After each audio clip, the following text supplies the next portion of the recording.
Netflix वालों, अगर तुम सुन रहे हो, मजा आ गया। क्या मस्त रिट्रो वाइब थी। ऐसी सीरीज बनाओगे ना तो 1000 गलतियां भी माफ है तुम्हारी। मैंने यूं ही पहला एपिसोड स्टार्ट किया, टाइम देखा तो पता चला रात के 2 बज रहे हैं और मैं 7वें एपिसोड पे था। मुझे लगा इस टाइम पे मुझे सो जाना चाहिए, लेकिन सही चीज और सही टाइम पे ऐसा कुछ होता है क्या? और वो 7वां एपिसोड भी रात के 3 बजे तक मैंने खत्म कर दिया और फिर मुझे नींद नहीं आ रही। पड़े पड़े सोच रहा हूँ पाना टिप्पू को ये नहीं करना चाहिए था, क्यों बोला बाय मिस्टेक मर गया। फिर कभी मैं इंस्पेक्टर अर्जुन बन रहा हूँ, फिर कभी मैं कांची बन रहा हूँ और मैं पड़े पड़े कांची के लिए प्लान बना रहा हूँ कि वो गांजा किस तरह से सप्लाई कर सकता है। और ये बकचोदी रात को 3:30 बजे चल रही है। रात को 3 बजे मीठा खा के सोने से नशा चढ़ता है क्या? मुझे बहुत बुरा चढ़ा हुआ था। अब ये जो पूरी वेब सीरीज है गन इन गुलाब्स, इसके हाथ पैर कुछ इस तरह से हैं कि नेटफ्लिक्स के कुछ लोगों को रियलाइजेशन हुआ कि फ्यूचरिस्टिक तो अपन से ना बन पाएगा, पुराना बनाते हैं 90s का टाइम जिसमें 59 सेकंड में 1 रुपया लगता है। ये जोक सीरीज देखने के बाद तुम्हारा दिमाग प्रोसेस कर पाएगा। इस 90s के टाइम में गुलाबगंज नाम की एक जगह है जहाँ पे अफीम उगाया जाता है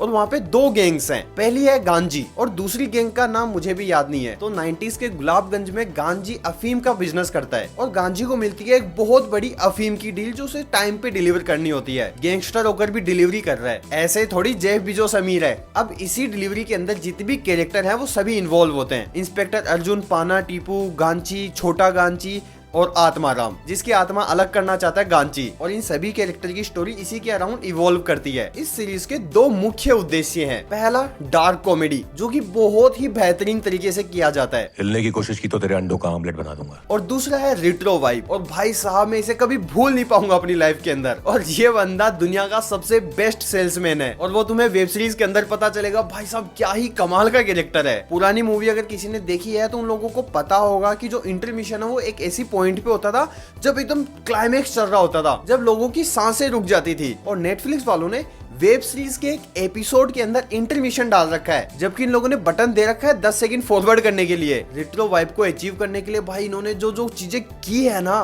मतलब मजा आ जाता है उन चीजों को देखकर। सबसे पहले इस वेब सीरीज का नाम देखो, गन इन गुलाब्स, और इसके अंदर जो 7 एपिसोड है उनके नाम देखो। हर इंसान में है शैतान। Everything I do it for you, कसम पैदा करने वाले की, डील या नो डील, 2 दिल मिल रहे हैं, प्यार चुतिया पाए, चैप्टर 7+8, ठीक है ये वाला, रात बाकी। ये 7 एपिसोड के टाइटल पुरानी फिल्मों के डायलॉग और गानों से उठाए हैं। और ये जो 7वां एपिसोड है जिनका नाम एपिसोड 7+8 है, ये मेरा पर्सनल और सबसे बेस्ट मतलब एपिसोड था। जो ही नेक्स्ट लेवल पे ट्विस्ट पे ट्विस्ट देखने को मिलता है, भाई मजा ही आ जाता है। लिखने वाला पूछना चाहता था ट्विस्ट के आगे ट्विस्ट, ट्विस्ट के पीछे ट्विस्ट, ट्विस्ट के ऊपर ट्विस्ट, ट्विस्ट के नीचे ट्विस्ट, बताओ कितने ट्विस्ट। कुछ ट्विस्ट तो इतने ज्यादा खतरनाक थे कि उसको देख के मेरे को यकीन नहीं हो रहा था। स्टार्टिंग के अंदर इन लोगों ने कुछ टीज किया, मेरे को लगा यूं ही रिट्रो वाइब के चक्कर में कुछ भी दिखा रहे हैं। और भाई वो जब एंडिंग 7वें एपिसोड के अंदर उस चीज के बारे में बताते दिमाग घूम जाता है। क्या तुम्हें नेटफ्लिक्स की gun and Gulaabs web series देखनी चाहिए? इस साल मैंने बहुत ही कमाल की वेब सीरीज मूवीज देखी हैं,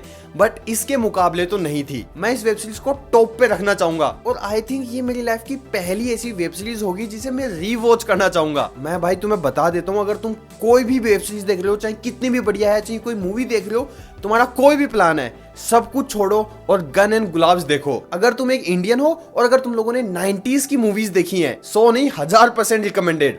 गैंग ऑफ वासेपुर से कंपेयर कर दूं क्या? रहने देता हूँ, गाली पड़ेगी। वीडियो अगर पसंद आया हो तो लाइक करना मत भूलना।